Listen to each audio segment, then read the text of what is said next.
Hola, espero que te encuentres bien. El día de hoy veremos algunos de los libros de la Biblia, libros poéticos y sapiensales o de sabiduría. Estos libros son 7, te mencionaré cuáles son cada uno de ellos.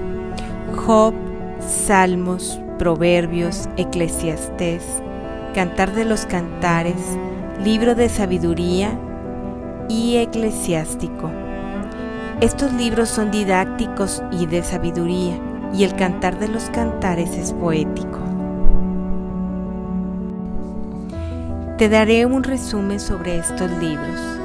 Número 1. El libro de Job. Se escribió en el periodo de la cautividad del pueblo de Israel y habla del sufrimiento del justo frente a las dificultades de la vida. En este libro Job nos da gran sabiduría en cuanto a esto. Vamos a comenzar con este libro de Job. Más adelante daremos una explicación más amplia sobre este libro. Número 2. Libro de los Salmos. Contiene 150 salmos. Fue escrito durante 1000 años y está desde David hasta Macabeos. Su forma es poética y de sabiduría. En los salmos encontraremos salmos de alabanza, de alegría, de dificultad y de conversión. Número 3. Libro de Proverbios. Está atribuido a Salomón. Es un libro de refranes, donde aparece la sabiduría divina personificada, o sea, el verbo de Dios. Número 4. Eclesiastés. Maestro de la sabiduría. Habla de lo que hay en este mundo que no es suficiente para la felicidad del ser humano.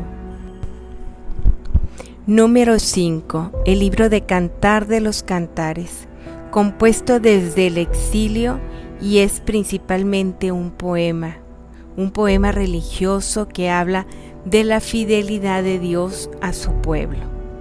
Número 6. Libro de Sabiduría. Este libro se escribió en el siglo I a.C. Habla de la moral, pero también habla de la felicidad y de la felicidad de ser llamados. Habla de la felicidad después de la muerte. Número 7. Libro de Eclesiástico. Escrito en el siglo II a.C. Nos pide vivir en la virtud, despreciando todos los vicios de este mundo para alcanzar la sabiduría. Vamos a profundizar un poco más en el libro de Job en 7 puntos importantes para poder meditar un poco más este libro. El primer punto es la providencia de Dios. En el libro de Job vemos cómo la providencia de Dios permite el sufrimiento en la vida de uno de los siervos más honrados para probar su fe, ejercitar su paciencia, humillar su orgullo y confianza en su propia justicia y para aumentar su piedad. Todo lo que pasa a Job en este libro tiene un propósito de vida. Vamos a ver este punto número 2 en el libro de Job. Cada sufrimiento tiene un propósito. Veamos la manifestación del poder de Dios que le guarda de caer. Se puede notar que los sufrimientos que Dios envía sobre su pueblo obedecen a sabios y buenos propósitos y que no lo dejará bajo estos sufrimientos, sino que quebrantará a Satanás debajo de sus pies. El tercer punto que veremos será el mensaje de Dios a Job y a cada uno de nosotros. El fin del libro de Job es el que nos acerca a entender este mensaje, que es un mensaje de esperanza en el sufrimiento, pero de esta esperanza que tiene un sentido neotestamentario. ¿Qué significa esto? Significa que esta esperanza es la certeza de la gloria venidera. El fin de los caminos de Dios es más glorioso que el principio más glorioso, que todos los que pueden ocurrir en el camino. El cuarto punto que te voy a compartir es meditar precisamente en el plan perfecto de Dios para cada uno de nosotros.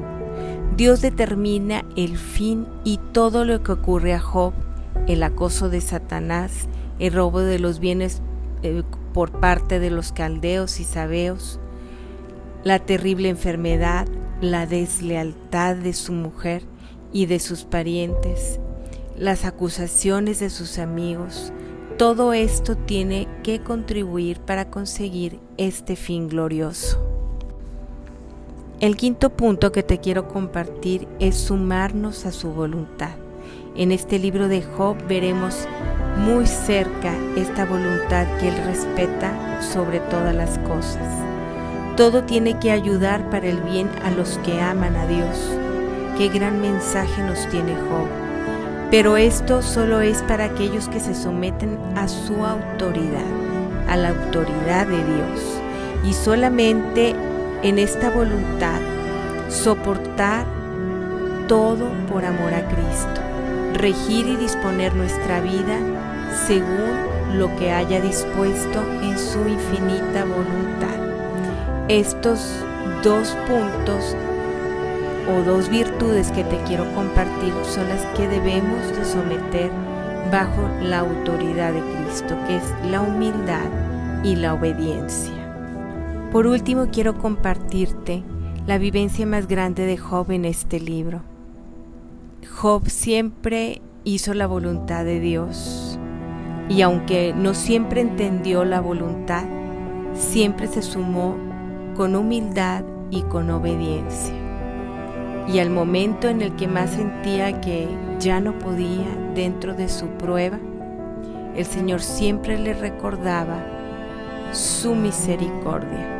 Entonces, si vas a rendirte, querido hermano, que sea ante los pies de Cristo.